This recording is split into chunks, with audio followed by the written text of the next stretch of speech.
अब यहां पर अजर अमर अविनाशी परम पिता परमेश्वर गीता में अर्जुन से कह रहे हैं कि अर्जुन, मैंने जो ये अपना विराट स्वरूप तुमको दिखाया है, आज से पहले ये विराट स्वरूप किसी ने नहीं देखा। तेरे सिवा आज से पहले ना तो ये विराट स्वरूप किसी ने देखा है और ना ही ये विराट स्वरूप कोई आगे देख ही पाएगा। अर्थात अर्जुन को ही वो दर्शन हुए, और जब सिर्फ अर्जुन को दर्शन हुए और अन्य कोई देख नहीं पाएगा, तो फिर हम क्यों गीता का ज्ञान लेते हैं, हम क्यों रामचरितमानस पढ़ते हैं, हम क्यों वेद पढ़ते हैं? क्योंकि हमें तो दर्शन होंगे ही नहीं, यहां पर तो कहा गया है।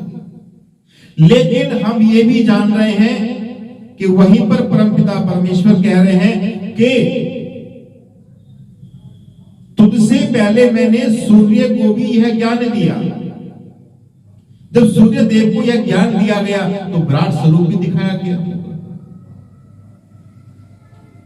और जब अर्जुन को यह ज्ञान दिया जा रहा था तब संजय भी तो इस ज्ञान को सुन रहा था, संजय भी तो देख रहा था और धृतराष्ट्र को बता रहा था। तो दो प्रमाण तो हमें यही मिल जा रहे हैं कि सूर्य देव ने भी विराट स्वरूप के दर्शन किए और संजय भी कर रहा था। लेकिन फिर भी यहां पर भगवान कह रहे हैं कि अर्जुन, तुझसे पहले कभी किसी ने इस विराट स्वरूप के दर्शन नहीं किए और तेरे बाद भी कोई नहीं करेगा। फिर इतने बड़े बड़े ऋषि मुनि सनातन संस्कृति में आए जिन्होंने परमपिता परमेश्वर के विषय में बताया, जो ब्रह्मलीन हुए,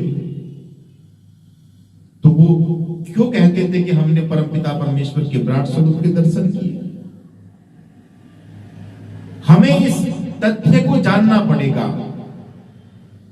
कि अर्जुन को क्यों कहा गया कि तेरे अलावा किसी ने मेरे इस विराट स्वरूप के दर्शन नहीं किए और ना ही कोई भविष्य में करेगा।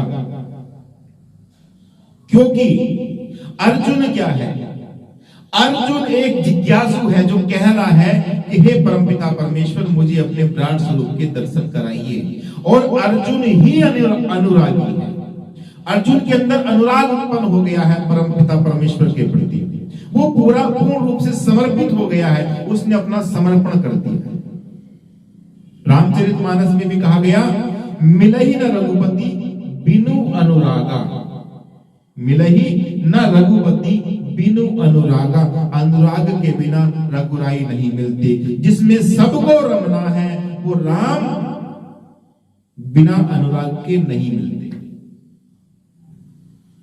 तो जो प्रथम शर्त है परमपिता परमेश्वर के विराट स्वरूप के दर्शन करने की, वो है अनुराग,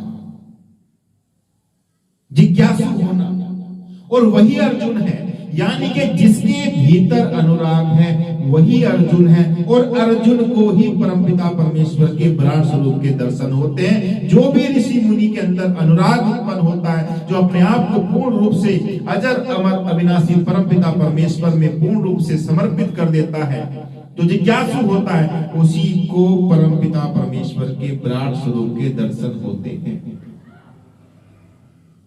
यानी कि जो जो अनुराग जिसके भीतर होगा, जिसके अंदर श्रद्धा ग्रहण होगी, उसको परमपिता परमेश्वर के विराट स्वरूप के दर्शन होंगे। क्योंकि कहा गया कि न तप से, न यज्ञ से, न दान से मैं अपने दर्शन नहीं देता। ये पुण्य कर्म है, इनका फल तुमको दे देता हूं, लेकिन दर्शन नहीं देता। दर्शन किसको देते हैं? दर्शन देते हैं जो अनुरागी है। अर्थात जो अनुरागी है, जो जिज्ञासु है, जिसने पूर्ण रूप से, जिसमें श्रद्धा दृढ़ हो गई है, जब वह अर्जुन बन जाता है तब अर्जुन को परमपिता परमेश्वर साक्षात दर्शन देते